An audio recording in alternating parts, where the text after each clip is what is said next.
Hello, friends. Welcome to another episode of Page Chewing with PL Stuart, and today we have a very special guest, which is Zara from Books with Zara. So, Zara, thanks for joining us today. Of course. Hey guys. Hey everybody. Zara from Books with Zara here.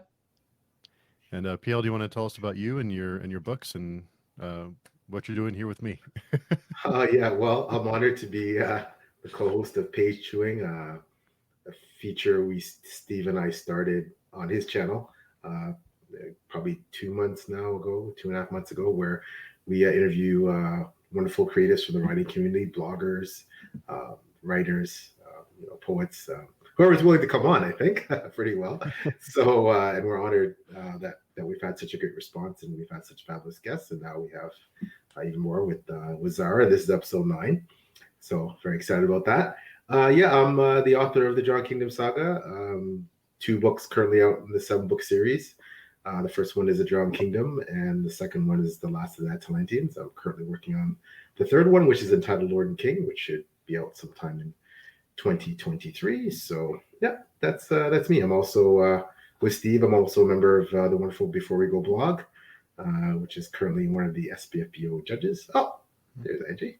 Hi, So I'm so sorry. I had some technical issues. That's no, okay. no worries at all. Yeah, No worries. that's what's me. I'll be quiet so that Zara and Angie can. No, Zara, did you want to tell us about you and your channel and what you do? Yeah, hi everybody. I'm Zara from Books with Zara from London in the United Kingdom, as you can probably tell from the accent. And on my channel, we talk about everything from predominantly fantasy, but a little bit of sci-fi. And I also have recently been picking up a lot of classics and contemporary fiction as well. So a pretty broad amount. And I've been on YouTube now, coming up to a year actually in Well, August, which is congrats. insane. Yeah, it's Oh, crazy. It's congrats. crazy. I can't believe it's gone so quickly. Yeah, thank you. Yeah, so that's me. Awesome. And Angie, thanks for joining us today. What will you tell us about you and your channel? Sure. First of all, thanks for inviting me. It's really an honor. So I am based out of Bangalore, India. And yeah, my channel is also over an year old. Initially, I didn't take it that seriously, just as a hobby. During pandemic, I started it off because, obviously reading was always my hobby. So why not, you know, start talking about books. That was the intention. So yeah, I was lucky enough to meet a lot of good booktubers, book lovers around the world. Discover new books which otherwise I wouldn't have even heard of. So that's a great thing, when it comes to booktube and this whole book community. In my channel, I mostly talk about fantasy, historical fiction, and lately I'm trying to get into a little bit of YA stuff also, as you can see, Heartstopper and stuff like that. So yeah, I'm all over the place. And another favorite genre is murder mysteries, Agatha Christie, psychological thriller, Sherlock Holmes, and stuff like that. Yeah, Awesome. Awesome. that's me. Steve, you're not gonna get away. You have to remember to talk about yourself. So just Oh, remember that. no- You have nobody cares about me. We're here for the cats. to. We're here for all of you. Hi, Cool Gamer, and of course Lauren. Hey, Lauren, thanks for dropping by. And Lauren is one of my go-tos for recommendations. Whenever he recommends a book to me, he recommended The Prince of Nothing, and he actually recommended The Winter Road too. So Ah, Lauren is one of my go-tos. awesome. Same here. Hey Lorne. Yeah. So I guess tons of questions for you both, obviously, but my curiosity, I've watched some great content from both of you. Um, how did you get started in this whole book thing? I said this before, like I just think it takes a tremendous amount of courage to just, okay, I'm gonna create a channel, go on YouTube, and just we'll see what happens, right? Writing a book, I know, same sort of thing, but I just feel like being out there in the YouTube universe, being on camera, like it's just like, how did you get started? Angie, do you want to go first? Yeah, sure. So, like I said, I started during the pandemic because there was so much of free time with me at that time, and then I was like, and I started watching a lot of booktube at that point in time. So I started off with Daniel Green and Jack Edwards and all those, the popular ones with Cindy. And so I was so impressed that, I mean, I never knew there was this community like this that existed until then. And then once I started discovering all these videos, and you get related videos and recommendations, it was kind of a rabbit hole, right? You discover this whole new world. And then I am like, okay. And then when I was reading books, and I realized that, hey, I also want to talk like them, about the books that I love.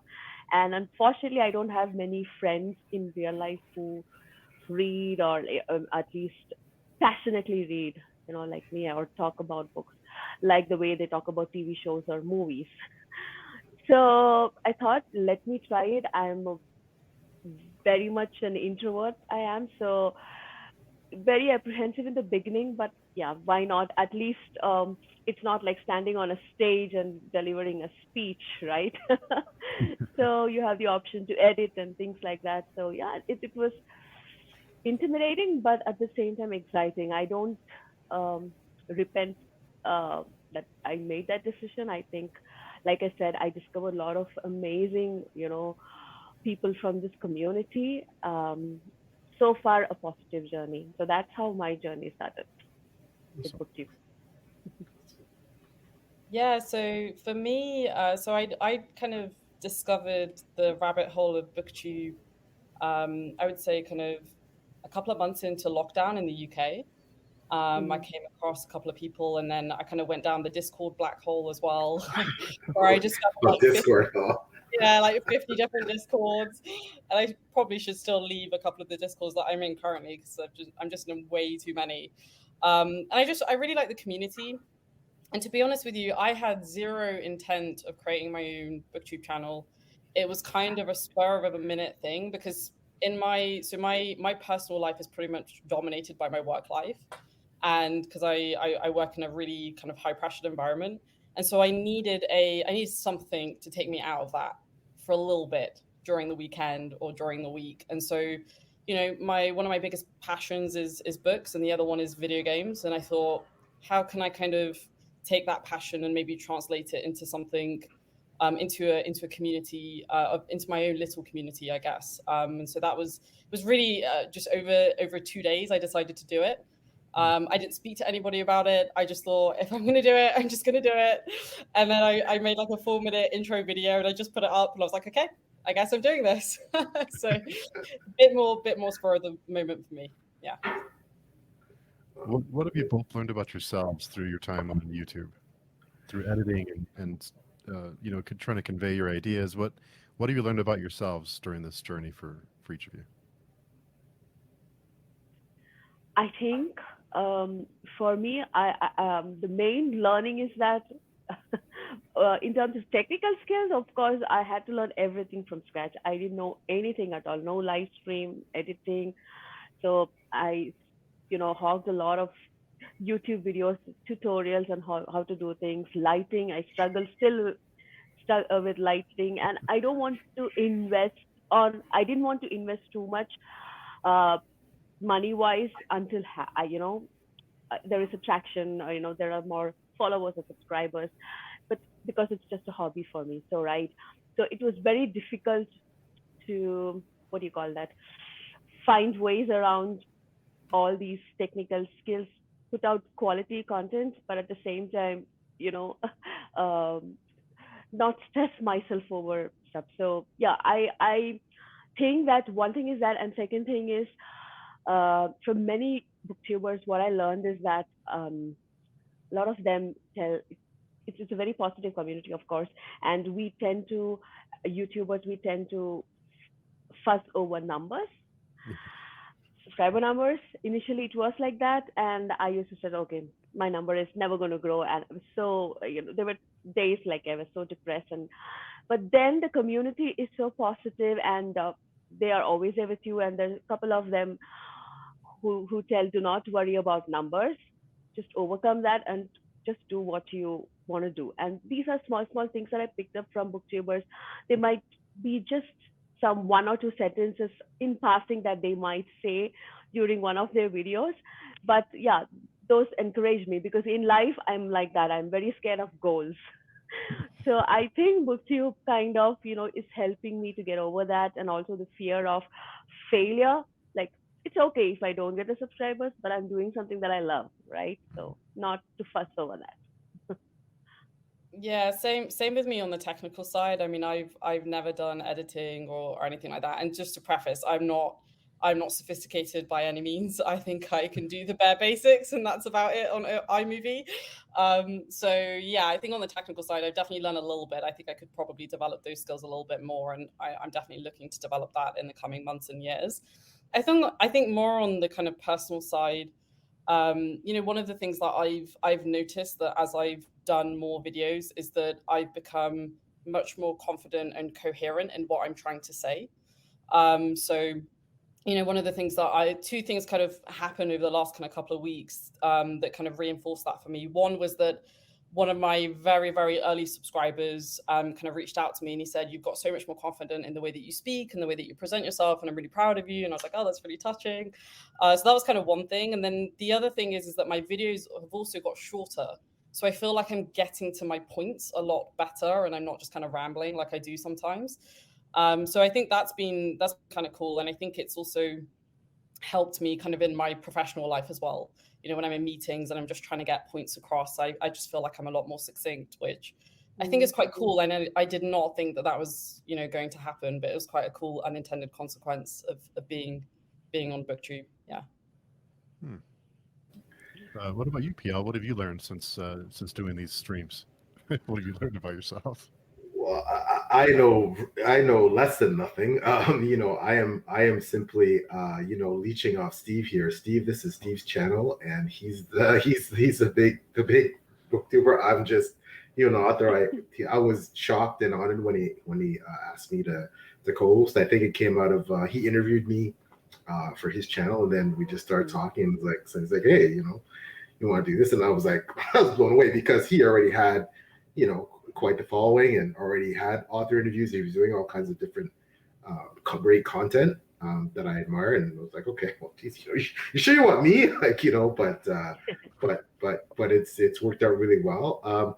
I think what I've learned the most from doing these is that we're all, whether we realize it or not, we're all contributing so much to the entire writing community by doing things like BookTube. But I mentioned on several podcasts that during the pandemic, and it's just again listening to Angie and Zara, that essentially, and so many other booktubers that we've talked to, that they initially started up during the pandemic, either as out of boredom, out of response just to wanting to say something or get something across, just explore their love of books, just doing something else other than being confined at home. And I think since the pandemic, I think that I've definitely seen, I mean, book tours are already huge in the writing community, but I've even seen a much larger, even more prominent role, because I think while the pandemic was going on and people tuned in more to YouTube, they really start to use that as one of their premier sources of book recommendations and deciding what to read and what they might like. And I've seen more and more people turning to booktubers specifically, especially for recommendations, again, to guide their reading choices. So, I can't say enough about how much it's impacted, how much booktubers have impacted. Now, I spend a lot of time watching channels like Angie and Zara's and Steve's to say, hey, you know what?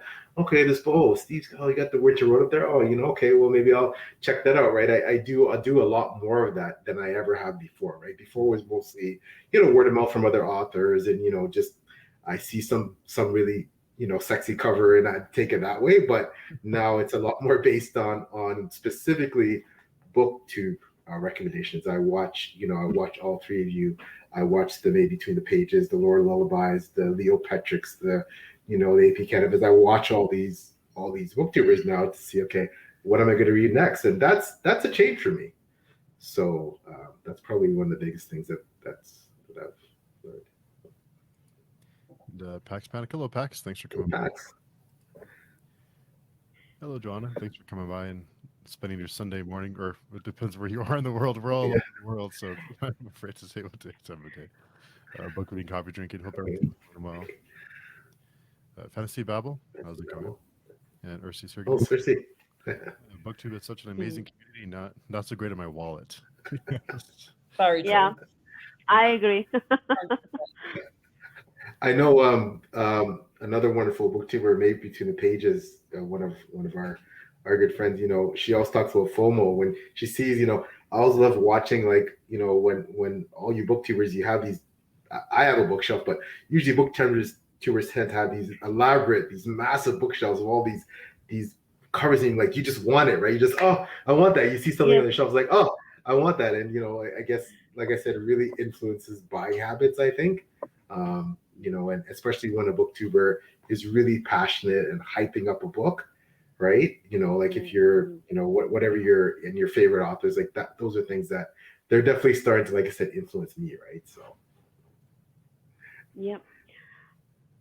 And about the impact, I hope the booktube community is making a great impact on others, to pick up books and read. People who have lost touch with books. For example, in India, uh, it's a very academic environment, right? Everybody wants to score better marks, the best, get into the best university, get a well-paying job. So that's the focus in India. So usually, I was lucky to grow up in a household where reading it was very much appreciated. My dad had a huge book collection, but majority of Indians are not like that, and they mostly read textbooks, right?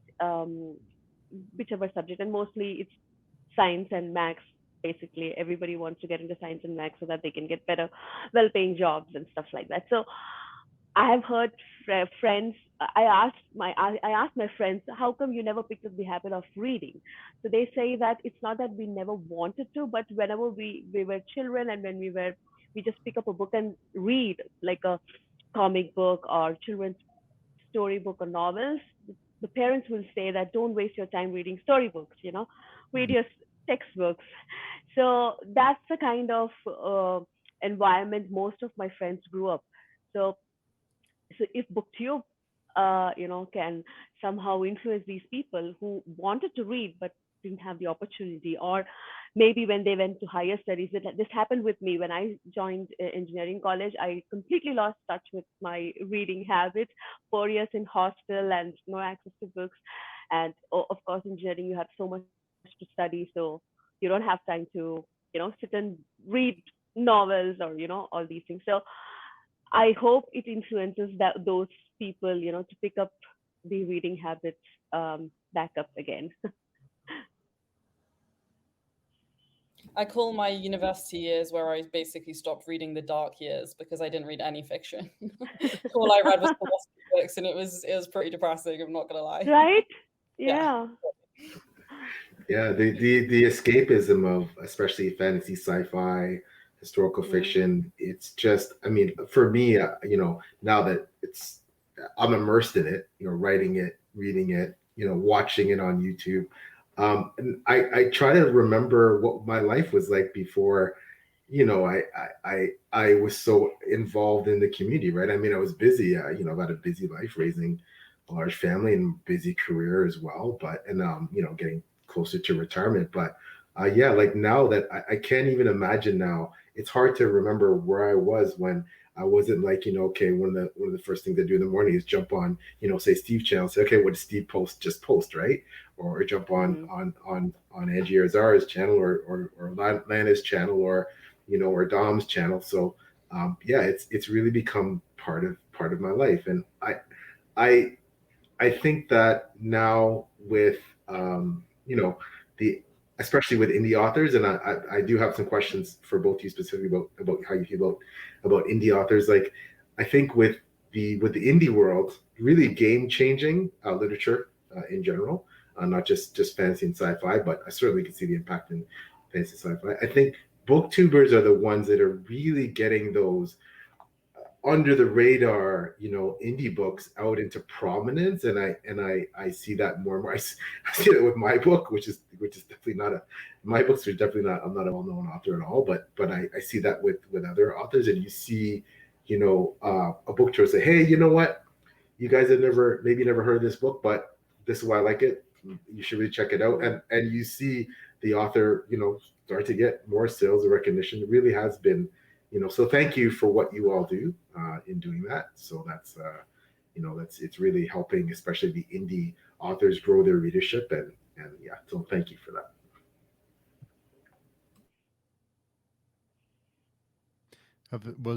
Have there been any indie books that both of you have checked out that you really enjoyed lately, or since you joined BookTube? I have to be frank here.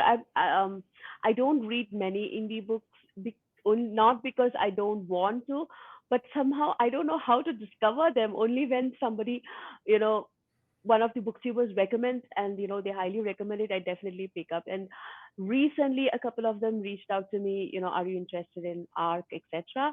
So I'm slowly getting into the this whole world of indie authors and discovering them, and I'm looking forward to you know help in any way I can, because books are books and I would really love to read them. And of course, if it helps an author to reach out to a wider audience, I would definitely love to do that. Yeah. Yeah, I actually just got my Goodreads up because I've been reading quite a lot recently. So I'm just trying to remember what I've read recently that is indie. But I have a review of this coming out of this very soon actually on my channel. In the Sky by Joseph D. Slater. I think he has like one review on his Goodreads, which is just absolutely criminal. Because his book is amazing. So it makes me really sad actually when I like read a really good book and there's like 0 reviews of the book on Goodreads. So I'm hoping we'll be able to get some people reading his book, because it's fantastic. It's very I don't even know how to describe it. It's got a mixture of kind of pirate ships to dragons to there's a bit of what is it when it's called Flintlock? There's a bit of a Flintlock element into it as well. And it's following 3 very strong female characters as well, which is something that I always like in my books too. So that one was a very pleasant surprise, and I really love that one. And then another one that I'm just going to shout out that I read last month was Shadowless by Randall McNally. I don't know if you guys have read that, but absolutely phenomenal book. Very dark, a lot darker than I thought it was going to be. And I'm like, I love my grim dark. So going into that, I didn't expect it to be that dark. But it was great. Like it kind of read like a collection of short stories, but there was this kind of overarching plot that tied all of these different characters together. And I loved it. I gave it a 5 stars. So yeah, that was amazing. But I think on the topic of indie authors in general, I've only really recently started to make more of a conscious effort to read indie authors. I think something kind of clicked in my head of like, I got my book Twitter not that long ago. It was only like a month or 2 ago. And that exposed me to indie authors a lot more, because on BookTube, it's quite enclosed and I don't really follow right now, at least, any indie authors on BookTube. I don't really know any who have their own channels.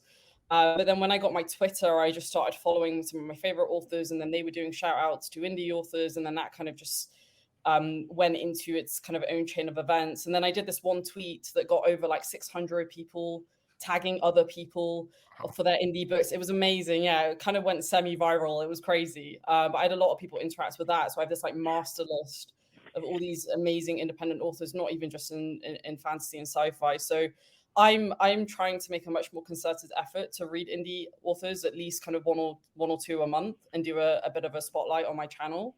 I'm a very small channel, but whatever I can do to help you guys like PL and others to get a little bit more attention, I will do, because you guys put your blood, sweat, and tears into these things, and I think more people need to be reading them.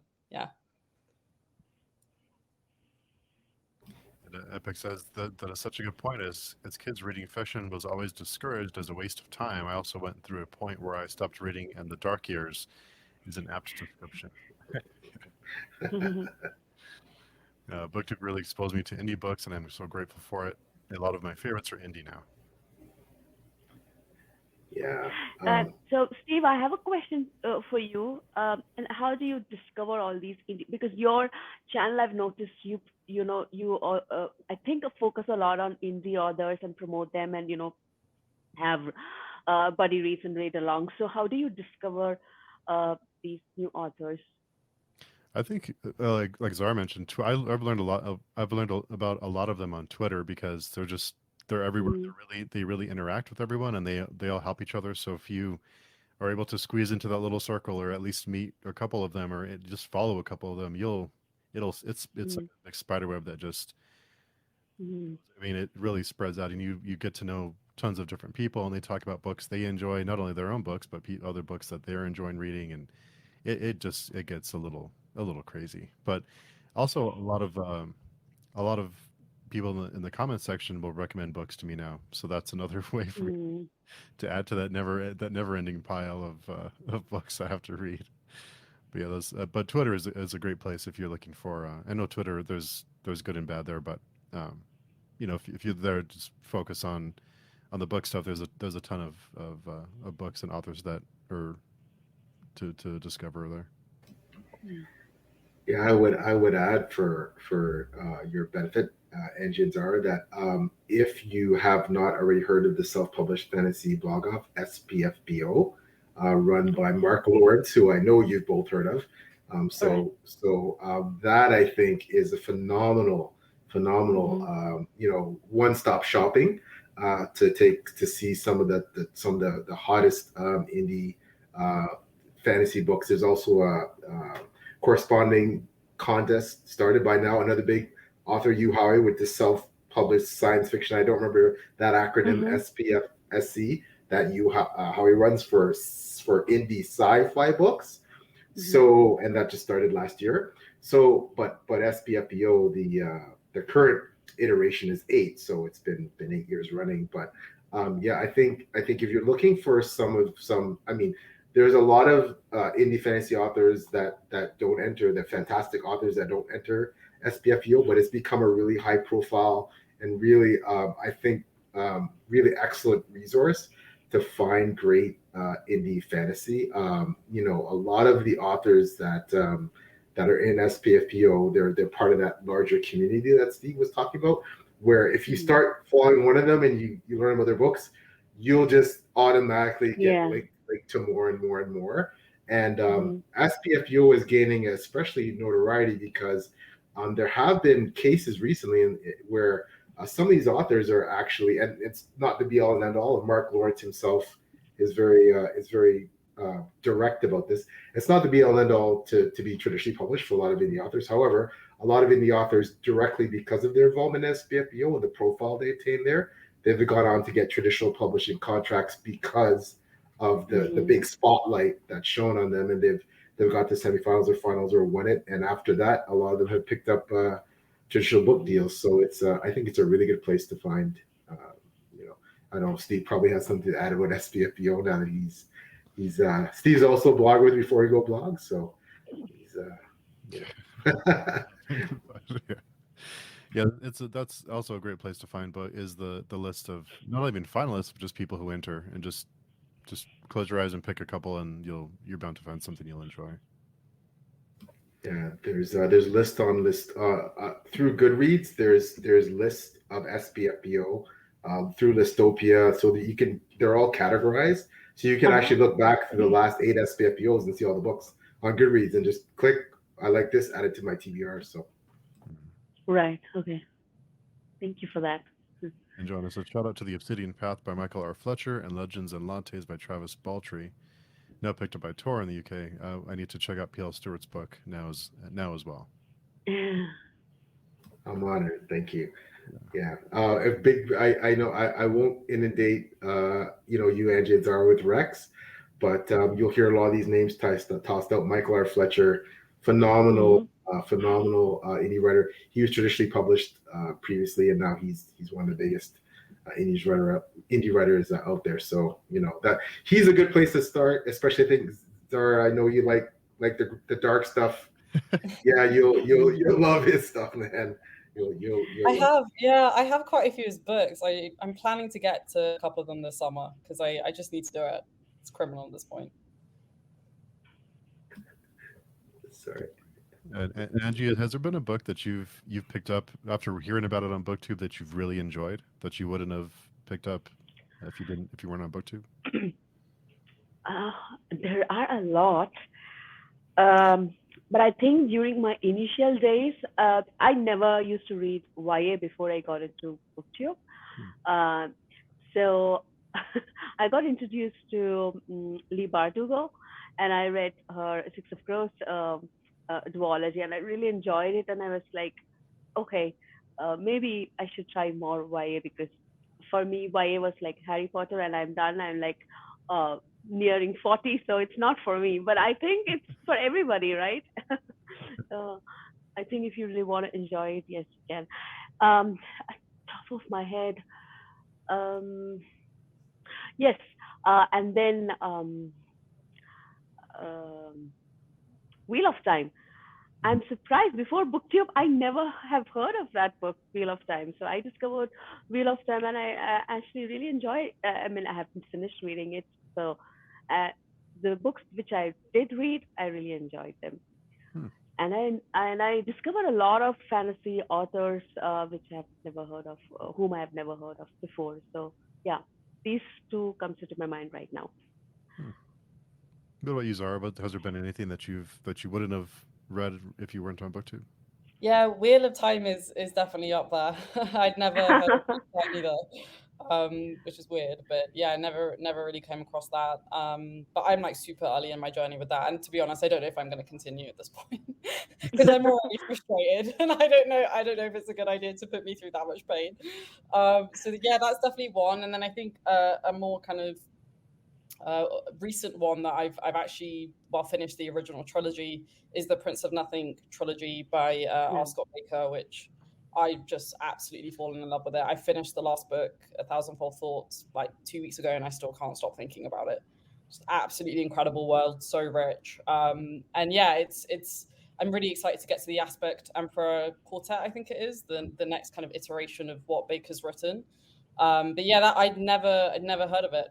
It was Mark from Slowly Read who put that onto my radar, and him banging that drum all the time in his Discord and on his channel, and I just thought I've got to pick it up because I trust Mark's opinions on Grimdark. So yeah, that's got to be one of the highlights, I think, as well. Yeah, It's so good. I love that book. Yeah. I have FOMO now because it's on my TBR, and I'm like, oh, like I it's really so good, know. Yeah. Just pick it up tomorrow. I'm just so between. I'm also a judge for SBFEO this year as part of Before We Go blog. So now I have my mandatory readings for that and my regular readings. Like I do, I have themed months that I plan it for myself to read on my TBR. So like, Grimdark month or Classic Fantasy month, or so on top of my own writing, it's been. But yeah, Baker is. I'm gonna get to it. That's a definite. So yeah, I'm rereading it next month, and we're doing discussions every month for all of Baker's books. So Zara, if you'd like to join us, or Angie, if you'd like to join us for those. Yeah, that's it. I had a question for, and like I said, I've watched a couple of your videos, both for Angie and Zara, and so I think I can guess, but I know for myself, I am a huge, when it comes to books, for me, it's characters first and then plot second, right? And I think Zara is the same, just hearing some of her videos, especially about Abercrombie and things like that. So, and Angie. So for you, is it, so I just want to confirm for both of you, is it characters first and why over plot, or does it depend, or how do you feel about that when it comes to books?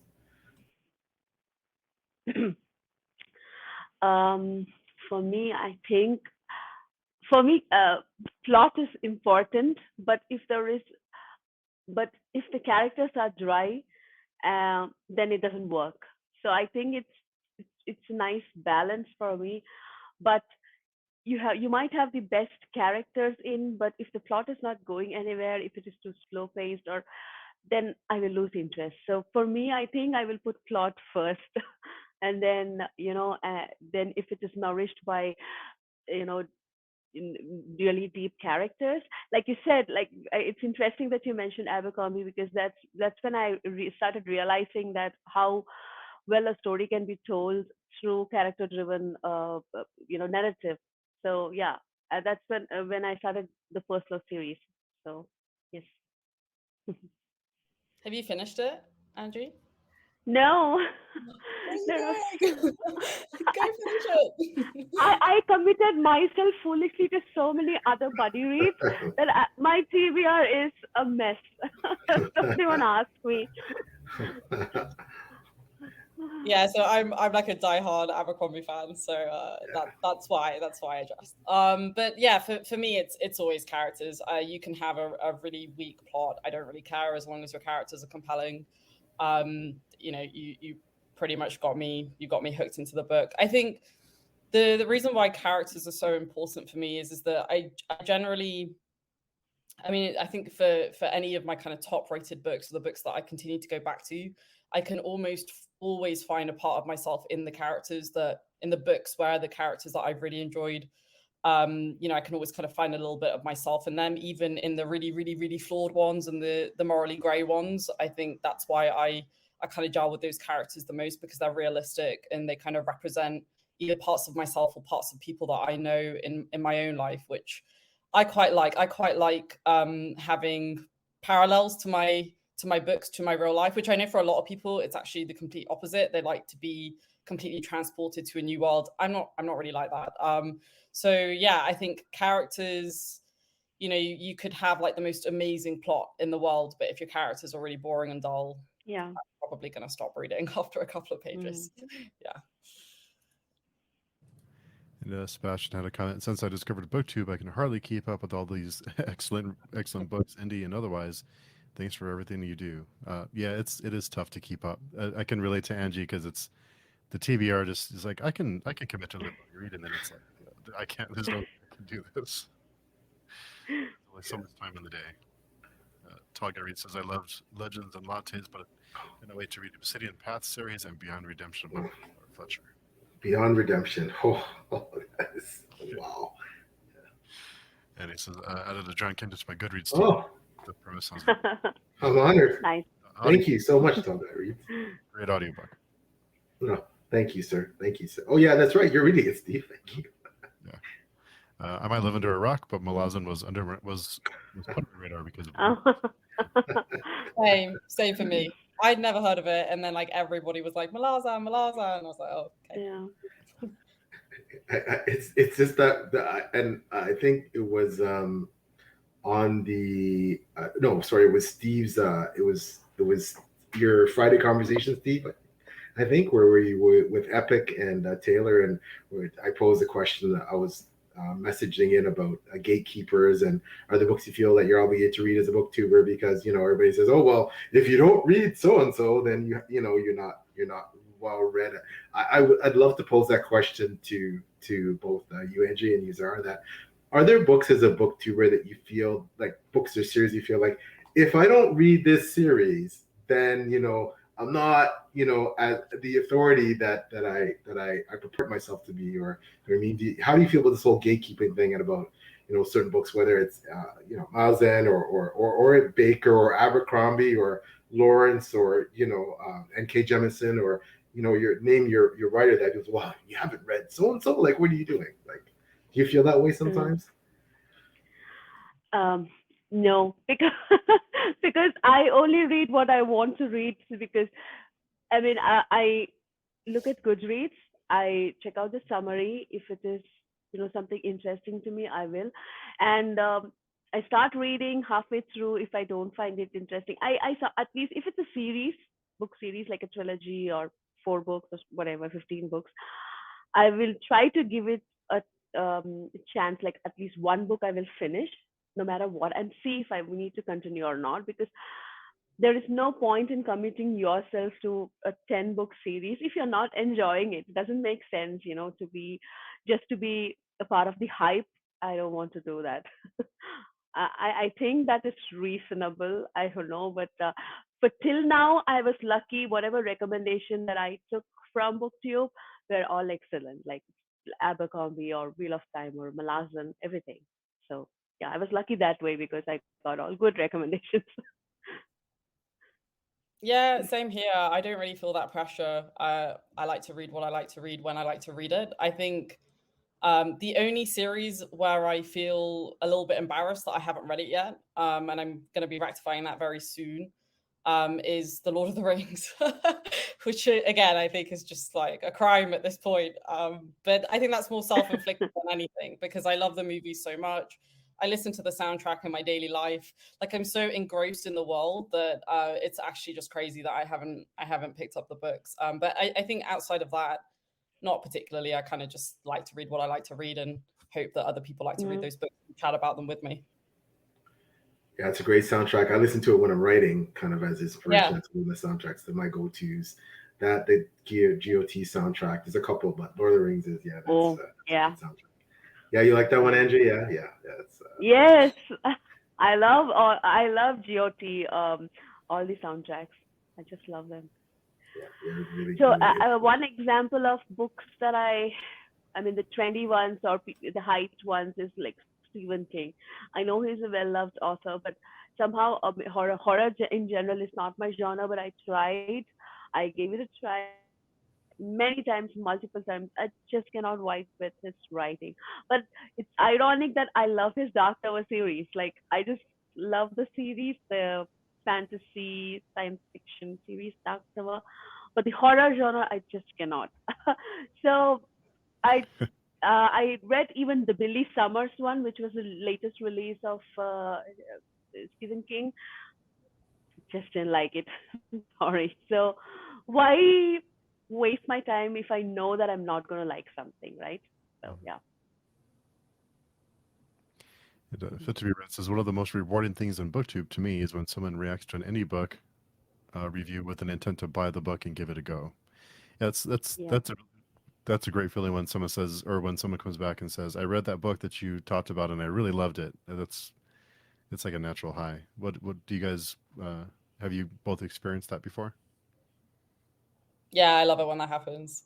I love it when kind of somebody comes back into the comments. I've had that a couple of times where somebody says, "I'm about to pick up this book, so I'll watch the review afterwards."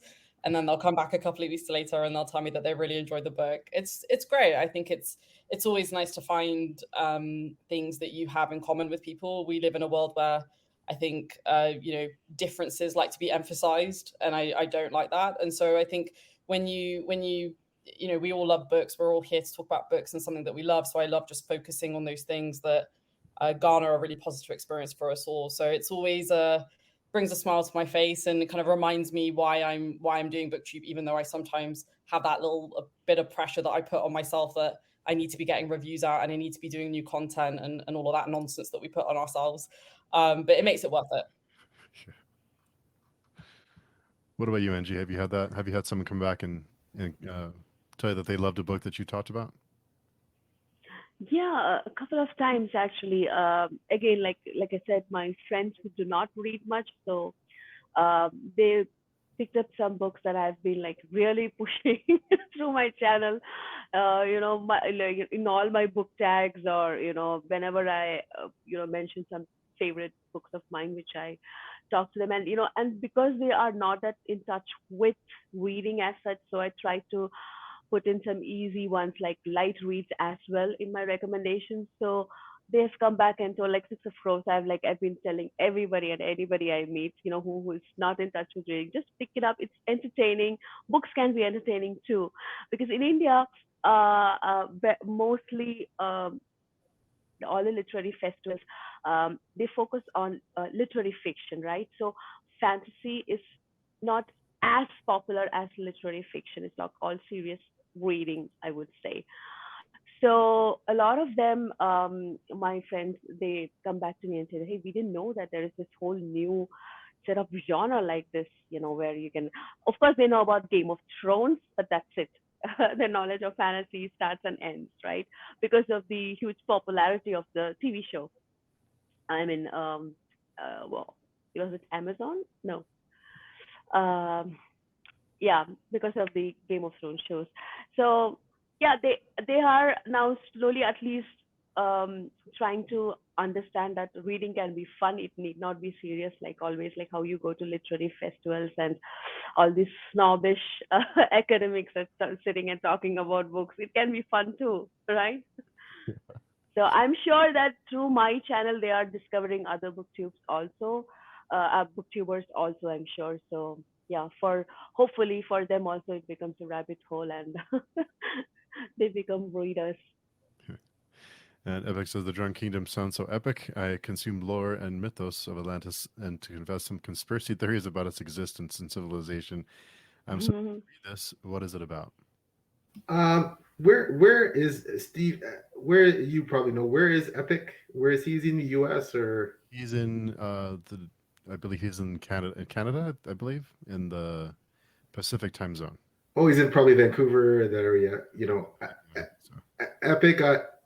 I'll send you a copy. I'll send you a copy. You can take a sample for yourself and see if you like it. If you like it, you like it. You don't. But yeah, I'll send you a copy. So how's that? You can check it out. I watched Zara's review on The Darkness That Comes Before. I'd love to discuss with her because we had very similar thoughts and it would be worth digging into. Amazing. I'm there. Yeah. Well, to make that happen. Yeah. And Joanna says, you've got to be a character, Zara. I can't resist. I say that to myself on a daily basis, genuinely. Yeah, Abercrombie is, Sandag Lockta is one of my all-time favorite characters anywhere in fiction. I said this before, like he is just, Abercrombie is a master of characterization. He makes you care about the most morally gray, depraved people. Like, he just has this knack that, that's his, I think every writer has their, most writers are well-rounded. Every writer, I think, has their moniker, that thing that they're known for. For me, it's like, John Gwynne is battle scenes, Abercrombie is characterization. His characters are just phenomenal. So yeah, I couldn't agree more. I still I think about his characters genuinely on like a daily basis.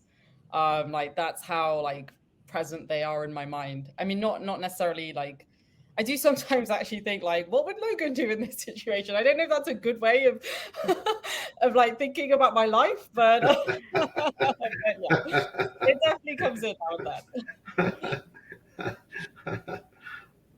I guess it's better than thinking about what the Bloody Nine do in this situation. Yeah. Yes. Sorry, what did Joanna say? I started reading Malazan back when almost nothing about it was a series was on BookTube. Thank goodness I didn't feel that pressure. Yeah, it's funny how these series. Sorry, I'm gonna let you get to that question, Steve. No, Ersie just said I have yet to read Lord of the Rings. Don't come for me. I own it. Yeah, but that leads to the point. It's funny how these series become so iconic in some circles, and then other circles like, what's that, right? And it just goes to show how diverse reading tastes are, and as Angie pointed out, hey, read what you want to read. Don't get caught up in, oh well, everybody's talking about this book. Just read what you want. And that and for me, that is how indie readership is really exploding, because I think people were looking for something different. People were looking for stories that were really unique and outside the sphere of, obviously we all understand how great, so many traditionally published books are. We understand that there's so many great authors, but we also understand that in some ways their publishers limit their stories to a certain degree because there's certain stories that they feel are bankable. And when you get into the indie world, you get to hear all these stories that, a lot of traditional publishers wouldn't touch. Right, because they don't believe they would sell, or they're not, they don't fit a certain format, and that's what I love about indie. That I can pick up a book about almost anything, and it's totally outside the sphere of what I would read, and I love traditionally published books. Some of my favorite authors are traditionally published, but now that I've discovered indie, predominantly most of my TBR is becoming indie, and that's not just because I'm an indie writer.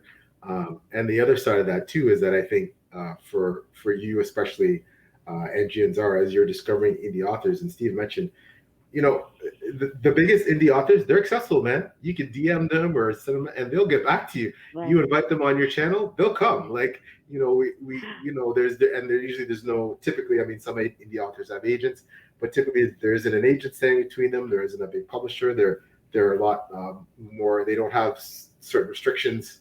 They don't have restrictions that some authors may have about making certain appearances. Whatever. Like, you're like, hey, Paul, you want to come? Yep, I'll be on. Like, it's just that nice ability to connect directly one-on-one. You definitely have access to indie authors that perhaps you don't have with some of the traditional authors. And some trad authors are great. A lot of them are very engaging and they'll engage with their audience. But some of them perhaps not. But most indies, you'll definitely find that you have direct access to them pretty easily. So. And Project says, I think horror is more of a visual medium than something to read. And Tall Guy says, there are some really, really good horror novels out there, though, although I will say it's totally different medium that plays to different strengths than film does. And we do have a horror tuber trying to I'm a horror fan too, and Max does some great work on her channel for anyone interested in horror. Does really great stuff. Yeah, Pax has some great stuff. I was checking out her channel the other day. Steve, you're a big horror guy, so and you also love fantasy. Are you finding that the combination of those things, and are you finding essentially that grimdark is becoming that bridge for you between horror and fantasy? Because if I'm not mistaken, you correct me if I'm wrong, you kind of start off more as a horror person, then you kind of migrated, but now I think the grimdark is giving you that happy medium maybe between the two. Is that the case? I think that's a fair assessment. I think grimdark is kind of that middle ground of something like, I think horror fans would really enjoy The Darkness That Comes Before, or Beyond Redemption, or Seraphina's Lament by Sarah Trorn. There's a gateway there for both sides to come over, and it's okay. You can mix up what you're reading. You don't have to read just one certain genre, but I think grimdark is that gateway there. But there's so many great, speaking of indie authors and indie books, and there's so many great indie authors in horror right now, and so many great books being written, and so lots of great stuff. And Epic is in Vancouver. Oh yeah, I love Vancouver. Oh my gosh, one of my favorite cities in the world. Right. So, if I could afford it, I'd move there. But it's really beautiful cosmopolitan place. And yep, I'll get in touch with Epic and I'll get that. He's mentioned it a couple times now, so I have to hook him up. So I was meant to ask specifically, Angie. So I know that Zara likes her grimdark, just like I do. So Angie, are you interested in fantasy romance? Is that something? I mean, I know you like Holly Black. Fantasy romance. Are you interested in that type of? Romance in general as a genre, I don't read much. So this is funny. So I watched Bridgerton recently. So I love Bridgerton. I know. So I watched it and I'm like, I have to read this thing, Yeah. Like I said, I've been so wrong in my judgment towards YA and romance. Even horror, for example. I watched The Haunting of Hill House, and I love the show, and I actually have the Kindle edition. I have to somehow squeeze it in my TBR someday, but I want to read it and see, whether I can enjoy it as much as I enjoyed the show. Because like what Pratik said, for some maybe horror works well as a visual medium. For some, they can read it and still enjoy the horror factor. But for me, somehow that imagination factor doesn't kick in that much with horror, I think. But yeah, maybe when I'm reading Haunting of Hill House, I can make a comparison between the visual medium and the written medium and see and compare. And hopefully I can enjoy horror much better. It's not, I don't want to dismiss any genre. I want to enjoy everything as long as it's good reading experience and it's entertaining. Well, I'm going to cheat a bit here, and because I think it will appeal to Zara for certain elements, Angie. So if there's one book I can recommend to both of you that I think will satisfy character love, and it's got that romance element, but it's still like Legacy of the Bright Wash by Crystal Matar. So if you haven't heard about that book is it's one of the most hyped up indie books in the last few years. It was a finalist in SFPO. It came in second overall the past year. It's got, you know, a bit of mirror mystery, bit of thriller, it's got romance, it's got, you know, the dark themes, it's got it's the fancy. Like that book is just, yeah, like you just read it. That's my recommendation. What was the name of the book? Legacy of the Brightwash by Crystal Matar. Steve probably has it there. There you go. Got it. Yeah, I got it. Oh, Yeah, Steve has okay. all the books. I've added it to my Amazon basket. So Yeah, Steve has all the Got books. it, Steve. It is just, you know, I mean, there's lots of recs. I'm gonna pop in a couple later, hopefully, if that's okay with you guys. That indie books that I think are fantastic. Sure. But that one is, it's because it's and it has a personal appeal to me as well because of the main character and kind of his vocation. But yeah, it is just phenomenal. But another SPFPO big book. Some of the other ones, you know, Women of Ash and Shadow by Holly Tinsley. You know, and she's got the follow-up, you know, The Hand That Casts the Bone. Steve loves Holly Tinsley too. Like, just a phenomenal author. Just like, wow, great stuff. Very dark. You know, very funny, like witty, funny. You know, she's got that very biting, you know, ironic British wit. You know, and she's very like, just great, you know, great stuff. Michael Fletcher again, you know, I know Zara said she's got a lot of great, phenomenal author.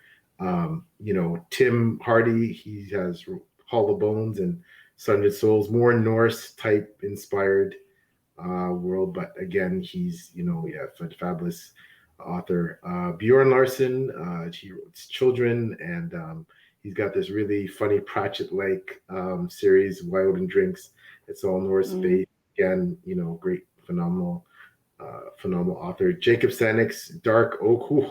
That's you know, his stuff is fabulous as well. Like I said, I could go on, but I'm popping just, if you allow me, if you indulge me here, I'm popping in some of my, you know, some of my faves there that you know, you two might want to check out in the indie you know, fantasy sphere. So and it just says Bridgerton is such a great show.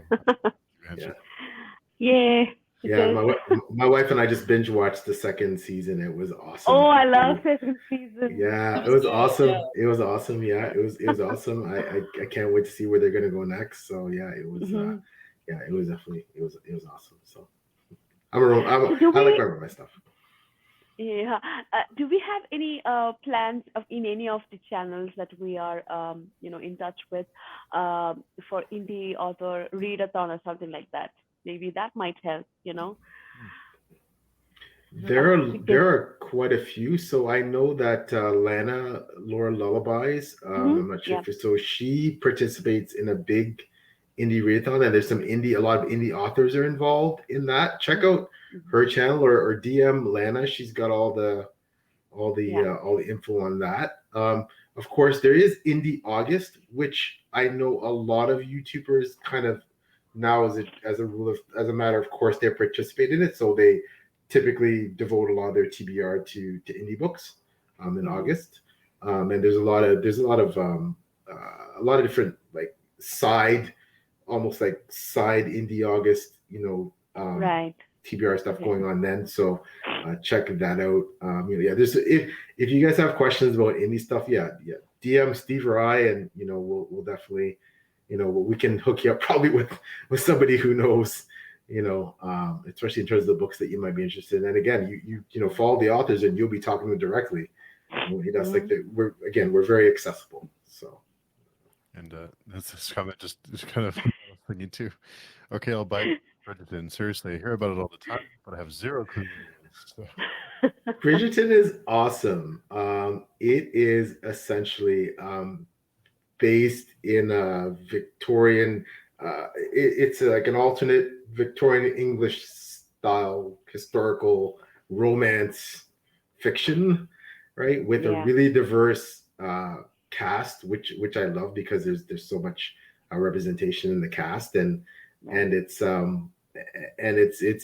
romance, and there's always a like a central romance like a main romance, but then there's ancillary romances surrounding it, and the Bridgerton is the one family, the Bridgerton family, and they're part of, the British nobility, upper society, right, in the peerage, more in the Baron, Viscount, that level, and it's about their family and the other families that they interact with, and like I said, there's usually a central romance theme where one of their family members, gets involved with someone else from society, and it's it's fantastic. It's so well done. I really like it, and it's awesome. Who's your favorite Bridgerton character, PL? And Angie and Steve, if you watch it. Steve's like, what? Yeah. I didn't think you did. Angie, who's yours? So after season 2, it is Anthony. Yeah. But overall, oh my God, what's her name? The rebel, the girl. Sorry. The rebel in the family. What's her name? She reads a lot, and she goes to the. Oh yeah, I love her. Yeah. Oh, gosh. What's her Yeah. name? I'm not getting her name. Oh, can't remember. Yeah, I know what you're talking about. She is awesome. She's kick-ass. I like her. Yeah.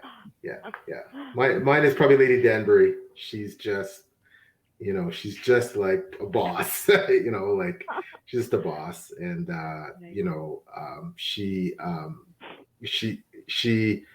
she's like one of those. I mean, she's not perfect, but she's also sometimes like the moral compass in terms of hey, like this is what you need to do, this is how you need to behave, and so I love her character. I think she's awesome. Yeah, and interesting that when I again just like the commenter here said that they didn't know what Bridgerton is. I also didn't know, and I checked with one of my Bookstagram friends, and she said that hey, just watch it for representation. Just start watching it, and that's how I started watching it. And then I just got sucked into the story, and it's so beautiful, right? Even the balls and it's amazing. What about you, Zara? Who's your To be honest, I think it's probably a toss-up between Lady Danbury and Eloise. Yeah. Eloise. I just googled it because I had to find out her name. I love Eloise. Like, she is me in certain ways. So definitely a toss-up between them two. Yeah, Eloise is awesome because of her independence and just her refusal to conform, and that in the context of that era, it's just awesome to. I'm just reading book 2 now. So have anybody of you read the book? No, only watch the shows. So I mean, I think the show is better. As a booktuber, I feel ashamed to admit this, but I feel the show is better because Anthony is so horrible in the books. Like, wow. I just wanted to beat him up. Well, it was great kind of this season getting to see, why, he reacts the way he does to some things, and why he seemed like a bit of a cad, and what some maybe his trauma and his background. Like, it was really great to see that come out. It made him a lot more humane after seeing, because first season, I mean, okay, it felt bad about the way but he was a bit of a cad, and didn't always act the best, sometimes. But now at least you have some context for kind of why he is the way he is, which I kind of like. So, but great. Don't get me started with Bridgerton. I could talk all day. So. I love Bridgerton. Speaking of book to screen adaptations, Ursi has a question. What if some of your favorite book to screen adaptations? Heartstopper was so good too. The show did a great in adding some extra drama. So what is everyone's favorite book to screen adaptation? Okay, so not just recent, but I love Fight Club, and I think the movie is like 100 times better than the book, because I watched the movie first and then I read the book, but I think the movie was amazing. So it's one of my, and then again, a lot of the Rings I felt like I recently read book number 1, and I felt the movies are better. But again, I am not a Lord of the Ring expert or anything. Just started in a couple of months ago. Only read one book, so maybe I'm wrong. I don't know, but that's what I felt because I love the movies so much. But book one was not that impressive compared to the movies, I think. But then that's my ignorant Lord of the Ring novice speaking, so I might be completely wrong. What about you? Zara? I can only think of the ones that I don't like. Oh. That's really bad. Like I the Six of Crows duology, and then the other series that Bardugo did. I can't remember the name of it for the life of me. But they combined those two series together to do the Shadow and Bone, right? Shadow and Bone. That's it. Yeah. Yeah.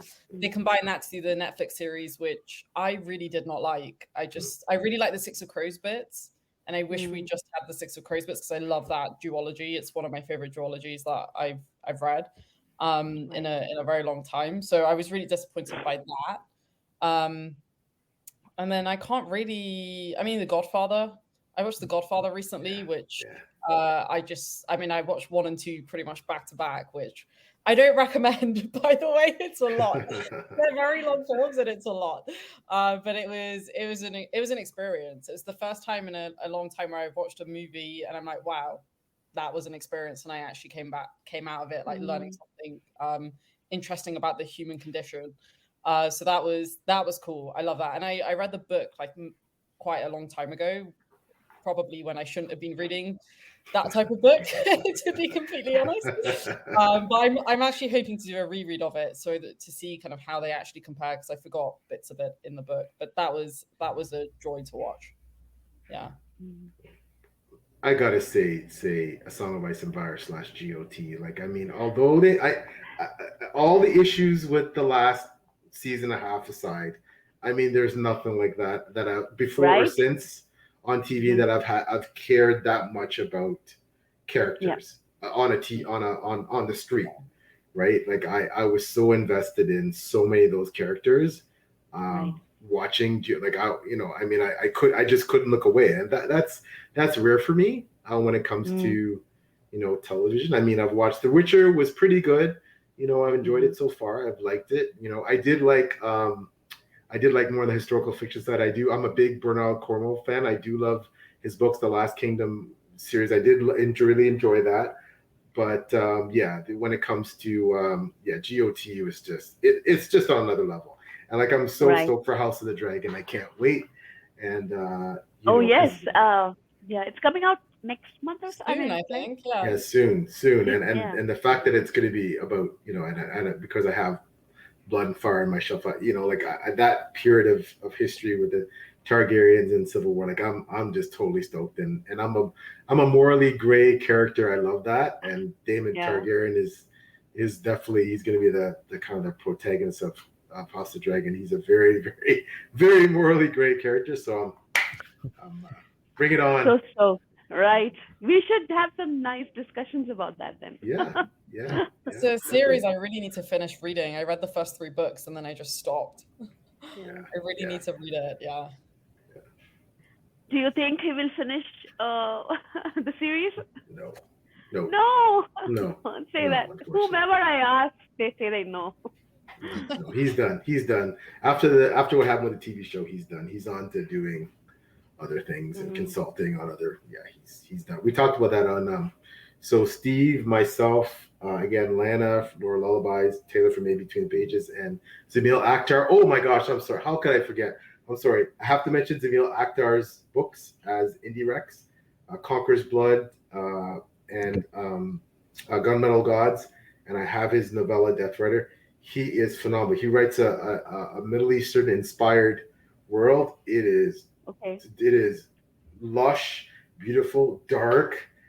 You're just going to be like the character where it's just it's read Zamil Akhtar. He's also got another entry in this SPFPO light Lightbringer, yeah. Mhm. Yeah, so yeah, he's phenomenal. He's living in Dubai right now, I believe, and yeah, he's Mhm. a great guy. But yeah, sorry, my point is, Steve, all of us, we talked about that on when we were doing a deep dive into one of Zamil's books, and we got this whole Game of Thrones side discussion about, is GRM going to finish and why not and what the issues are, and yeah, so watch that video. It's on Steve's. Steve, if you got some time, check that one out. I think you might find that discussion interesting. So it's a Godfather length discussion, that one. yeah. For all of you. So the question is, would you rather the TV show never happen if that meant he would finish the books? So if you could trade not having the TV show at all and instead have the books finished, what would you rather have? Wow. Oh God, that's a difficult That's question. a tough question. Yeah. Wow. Hmm. You guys go ahead. I got to think about this. Right. I'd rather the books had be finished, but I mean, I am yet to start a dance with the last book, the Dance with Dragons. Dance with Yeah. Dragons. So I read the only other 4. So I'm still okay with not finishing the book, but I think I would choose the show because the show is got so many people into the. I mean, it did so much to the fantasy world. I think for me personally, I didn't even know there was this whole genre called fantasy existing. So I just had heard Game of Thrones, and one of my friends suggested, "Hey, watch this show. It is amazing. It's on HBO." And then I said, "So what is it about?" So it's based on this book, and it's a 5-book series written by this guy. I don't know anything at all, and I started reading book after watching the show, and I think I will give the credit to the show for bringing in a lot of people into the genre itself. I think I don't know if I am talking shit here, but I think a lot of people actually discovered the whole world of fantasy. At least in India, I feel. I don't know how it's in US or UK, but yeah. what about you, Zara? What would you pick? What would you choose? I'd rather have the series finished, because I would want to know what happened from the author's mind. Like I would need to know. I mean, I don't have that much skin in the game with Game of Thrones because I stopped reading the books like 5 years ago, and it was completely unintentional. But I will pick them up again, and I feel like I'll just want to know what his intent was with that series. And I think that's going to drive me crazy when I finally get to it. Wow. And PL, what would you choose? It was hard, but I think I'm gonna have to go with Zara with the books, and it's close though, because in my mind I'm thinking, okay, knowing that the end of the series was messed up the way it does, but also knowing that I loved the first up until I think season 6, like Battle of Bastards, that episode. Up until then, I think if the series had finished there, I might have said the series. But knowing the way the series finished up, and knowing how much I loved the books, and that I watched the series first and then I read the books. So for some people, maybe if they did the reverse, it would be different. But I feel cheated if I don't believe he's going to finish, but I feel horribly cheated in the fact that, yes, I agree with Zara. I would like to see GRM's when I say original, I mean he's the author. So even though the TV series finished, whatever he does to me is the original. That's the authentic. That's the canon of what happened. So I need that because I will not feel complete. He's one of my favorite authors. I won't feel complete until I get that ending, which probably never gonna get, right? Because he's got to finish, Winds of Winter and Dream of Spring, and those are both going to be, 1,500 page chonkers or more, and I don't see him doing it. But I don't know why I have this optimism that he will finish it and we will get to read it. I don't know. Yeah, I love your attitude, Angie. I love it. I wish I was that I don't normally optimistic. I love your. I just don't think he's going to do it, but I hope you're right and I'm wrong. I hope you're right. Fingers crossed. Fingers crossed. And Carl commented, "The Time Traveler's Wife, great book. Love the movie and enjoy the new series of it too." And The Expanse is phenomenal, both as books and TV show. One of the few shows I enjoyed watching, even though I read the books. Yeah, and I'm starting that one here this summer. I think The Expanse. I'm starting next month, June. Yeah. Conspiracy theory. I truly believe anytime anyone mentions Game of Thrones, George R.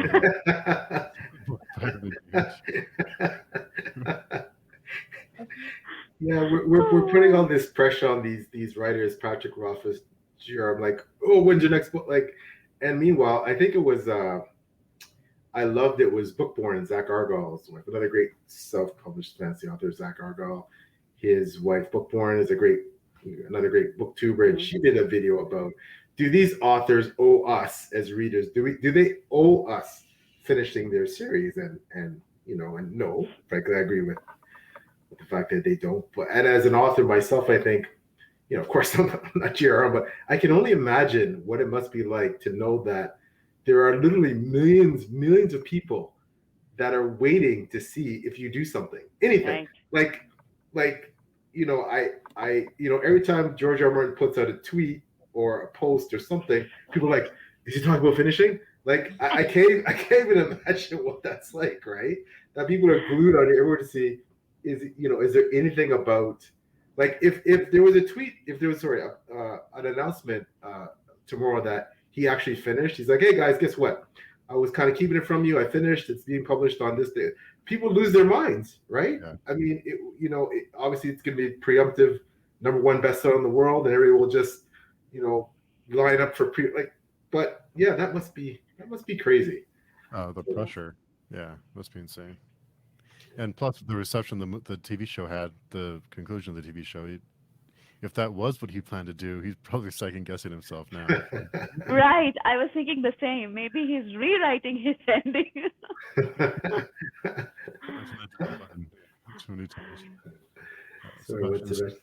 Something I've been wondering about for a while: do indie authors see more money if I buy their physical book or the ebook? How does it depend on the store/website I use for the purchase? Well, I guess I'll answer that. It just depends on the setup, but for the most part, ebooks are where the money's at. Our royalties are typically much higher on ebooks. I'm a physical book lover. I love physical books. But yes, if you buy my book, thank you for buying the ebook because royalties slightly better. Every author has, depending on how they're published, it's a bit different. I know for me, for example, I have a self-published assist company that I publish with called Friesen Press.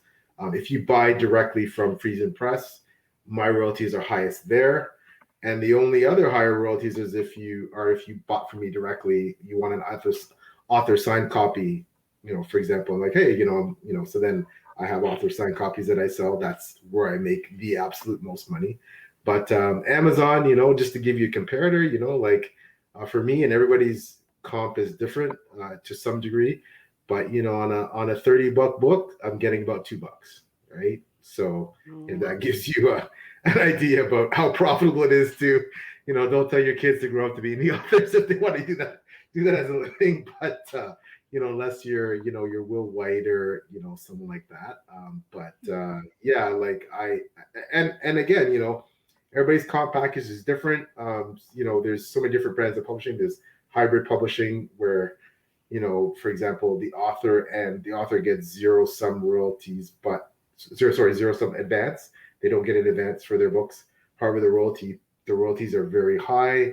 Then there's regular traditional publishing. There's so many, for indies though, if you completely publish your own books, most authors, some authors sell directly from their website. That's typically where, they'll send you the book themselves because they have copies. That's typically where they get the most money. But after that, it's of ebooks, audiobooks, physical books. I think ebooks usually get the best margins. Audiobooks, I mean, hell, if you have an ACX package, you get my audiobook for free half the time, right? So, I mean, great for the consumer, for the author, I don't make as much, but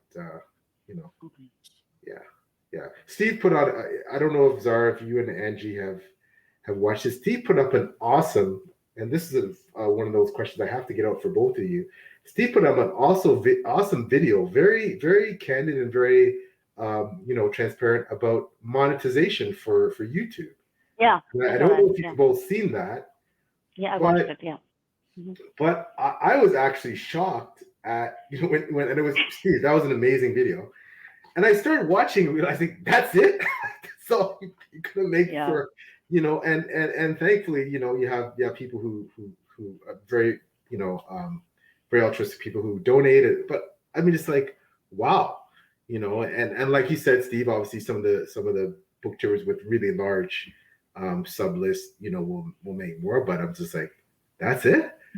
Like YouTube's doing pretty well for themselves. So, I did think that the YouTubers got a bit more, but what do you folks think about this, the monetization aspect of all three of you of what you do?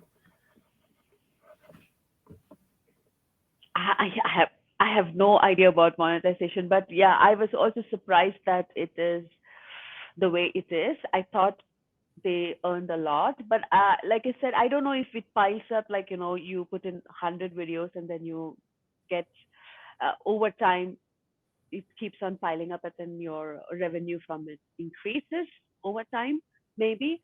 I don't know, but yeah, for starters, it was kind of disappointing to see the numbers. So I'm not even at the point where I can monetize yet, because I think you have to hit 1,000 subscribers, I think, right? So I'm not quite there yet, but I think from my perspective, it wasn't even a like small goal for me to make money from BookTube.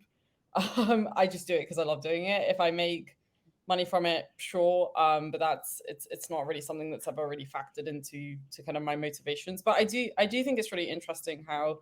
Because I've been talking to a couple of different self-published authors recently about this whole, problem that they have, right? Is that a lot of the revenue isn't actually going into their pocket, which I find extremely angering and frustrating. And it's a problem that I actually want to try and solve.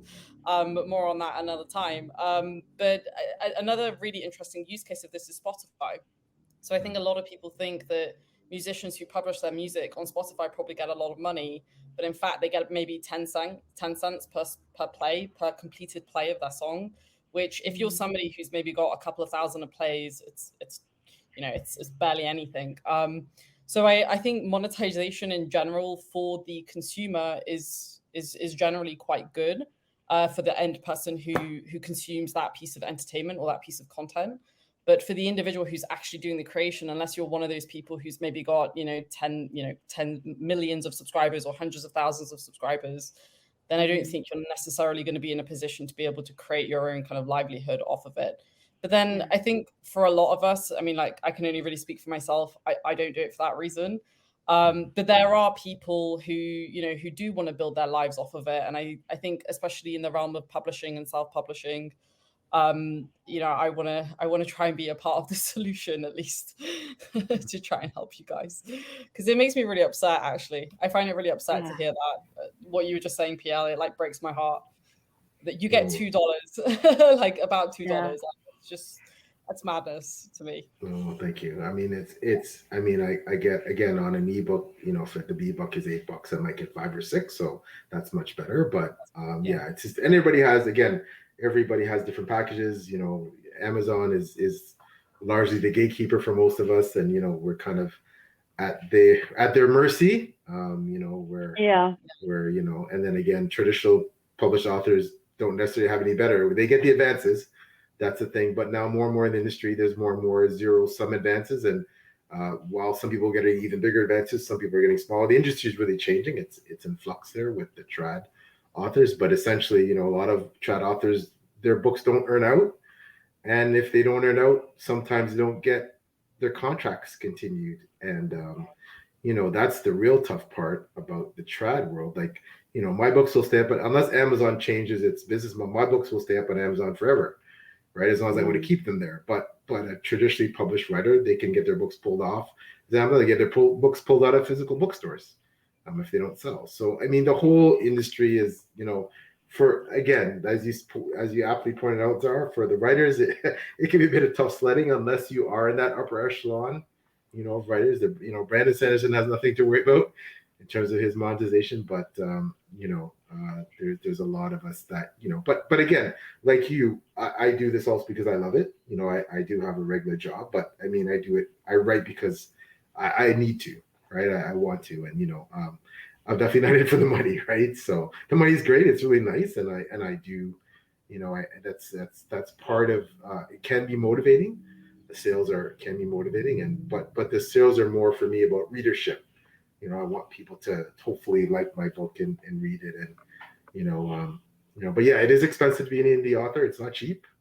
All the stuff, cover design and print, costs of print is going up, and it's quite a bit of money. And if you want to put out a good product, with editing is very expensive. You want to get a good editor, and so all the components that go into making a book, they're going to cost you a pretty penny. So you have to love it, and you have to treat it like almost like a small business startup, where you expect to kind of lose money in the first, little while. Eventually, hopefully, you recoup your costs, and then at some point, many years down the road, you might make some profit. So, but some of us are doing very well. So don't get me wrong. There's some of the authors that are doing exceptionally well. Like I said, I mentioned the Will Whites of the world, who's like a New York Times bestseller as an indie author. And you got there's more examples, A.E. Rains, and there's certain people that are doing really, really well for themselves, and kudos to them. But I think the vast preponderance of us are just hoping to break even with our books in a couple of years. And that's kind of the goal. So a couple more comments. The book referring to Game of Thrones. I'm guessing the books were going in such an interesting direction, and even the whole plot thread that was left out. I would definitely want to know how it all wraps up. Yeah. Everyone talking about great adaptations, and meanwhile, I'm still here waiting for Brandon Sando adaptations. Right? Why hasn't he got an adaptation already? I'm pretty sure he's probably starting up his own production company. He's going to do them himself. Oh. I doubt he wants to farm it out, to be honest. I agree. I concur. Why would he? He's got the money. He's got the why bother? After his last crowdfunding effort, I don't think. Exactly. Yeah, that's crazy that he was able to do that, but that's good. Good for him. The way the Game of Thrones show ended, I need to know how GRRM executes the conclusion to the plot. That book, Royalty Breakdown, really puts things into perspective. Glad I purchased the e-copy of it. Thank you so much, Cersei. I'm honored. Thank you. Yeah, it's. Go ahead. Thank you. I think with Amazon, I think they play on this because they are this massive organization, corporation. They have this advantage of availability, right? Whatever books you search for, you will get it there. At least in India, I keep that as my last option. I try to check out the websites of local bookshops first, but it's very tough, especially to get latest releases, or sometimes some special editions that I need, or if I need a complete series. It's difficult for a local shop to provide us, because they are small shops, and they have their own maybe what do you call that, marketing technique, or this books that they select. So I will be forced, but I want to read that book, so I will go on to Amazon and immediately order it, and it's there the next day, right? So they prey on that, right? Because they are this huge, they have the ability to cater to that need for immediate access to books, I think. Yeah, it's too easy. Ursi says there's a shift now culturally where there's the seller transparency. I really love that, because it shows how the massive corporations profit so much from creators. Yeah, I think especially as an indie, I think as an author period, I think it helps when you have different, you have different avenues to publish. I think more and more people will be partially they'll have one series that's self-published, one that's traditionally published, one that's hybrid, somewhere in between. Because if you don't, have all these streams and you could lose one stream due to circumstances beyond your control, and then what do you do, right? So you don't have that revenue coming in, you're not getting the royalties, you're not, and someone like Sanderson, not trying to prick on the great Sando, but he could self-publish every single, as our product, he could just start basically self-publishing everything. And what does he need to publish for at this point, right? Like, I'm sure his agents can get all the distribution contracts he needs, like the broader worldwide distribution contracts he needs, and he knows he's going to get all his books funded. So but I guess obviously he might have that relationship with his publisher, and obviously they don't want to lose him, and depending what contractually he's bound to, like, who knows, right? But yeah, like, but that's what I think, that's every writer's dream, to be big enough that you can make those choices without having to think about them. You can go, okay, well, I feel like I know I'll get a book deal if I want one, because someone's going to sign me because I'm so and so. And if I want to self-publish, it doesn't matter, because I'm going to get more royalties and people are going to have buy my books. I'm not worried about the distribution power of a traditional, because I'm so and so. So that'd be an envious place to be. But of course, he's earned that. So hats off to him, right? So, but. And Pac says, I'm very interested in the proofreading side of things. That's an interesting process. Yes, it's editor, a ton of work. Yeah, they're busy. The good ones are busy. Yeah, shout out to all the editors out there. There are some fantastic ones in this indie that do a lot of indie books, in particularly the Sarah Chorns. People who have that reputation. She's also an author of Sarah Fields. That book was wow. That book was amazing. Very dark. Another one that especially for you, Zara, you might like. Very, very, very, very, very dark and disturbing. There's some parts in there that wow. But prose is phenomenal. I'm a sucker for great prose, and her writing is lyrical. It's really good. But yeah. And one more question: how much do you make on Kindle Unlimited books? Yeah. I am not on KU, so I can't even tell you. We can easily pose that question to some of the authors that are, if they're out there listening, chime in, please. But I can certainly find out for you. Also, if you'd like to know that, again, access to indie authors is wonderful. You can message an indie author and say, hey, how much do you make on KU? And they tell you. So. From what I understand, from what the authors I've talked to that are on KU, it's you have to be exclusive to Amazon to be on KU, and then from there you get paid by your page count. So whenever someone flips the page, you get page reads, yeah. Page reads, yeah. So you get a certain amount based on the pages that the reader reads. So if somebody downloads the book and only reads 5 pages, you only get 5 cents or whatever it is. So the bigger books tend to do better on Kindle Limited because there's more pages, so you get paid more. It's the smaller books, like novellas or like short story collections, they don't do as well because there's not as many pages. So yeah, and I decided long ago, not to go KU for my own reasons, but I won't lie to you. I feel already I am, as an indie author, as grateful as I am for the fact that Amazon exists to get my books out. I feel incredibly trapped by Amazon and beholden to them, and unable to escape. They are our gatekeeper, and you can't get along without them. And I'm hoping in the future that that's not the case, but I doubt that it will be, because as I was on a podcast yesterday with the book with Zitra Sullivan and Peyton Storm and some great authors there, and we're talking about that whole thing and just saying, like, I've said this before and I'll say it again, that Amazon could literally buy up traditional publishing. They have the money, they could buy them up, right? And then what, right? And you always wonder, where as an author, we're always thinking, where is publishing going? We don't know. Like, is it going to be that indie will be like the way the music industry went? So now it's great that basically almost everybody's indie, or will it be that there is no more indie and it's ultra? Like, what's going to happen, right? We're not quite sure, but we'll just keep on writing, and I guess let the chips fall where they may. So cross our fingers. Yeah. So we are coming up on we're a little over an hour now, so I will let you guys run. But Angie, you want to tell us where the best place to find you is?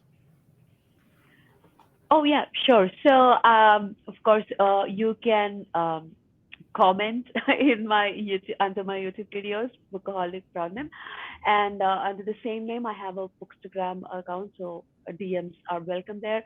Also on Boxer, so my name on Boxer is Bookaholic Angie, so you can message me there as well and chat with me. Cool.